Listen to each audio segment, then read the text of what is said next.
انت كتقول فما عرائض ولم يتم يعني اخذها على محمل الجد. يعني لهنا فما حاجز بين المواطن وبين المسؤول.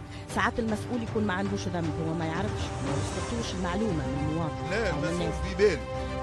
او فما ناس وسط الوزاره ما عندهمش مصلحه انه المعلومه توصل للمسؤول، معروفين هم، فيتم القائها في سله المهملات سواء عريضه او ما الى ذلك. لا انا اعطيك معلومه اللي في بعض الاحيان الوزير هذاك هو بيده داخل في اللعبه، هو بيده جزء، هذا موجود، هو الوزير تلقاه جزء من منظومه الفساد والفراغ، هذا موجود.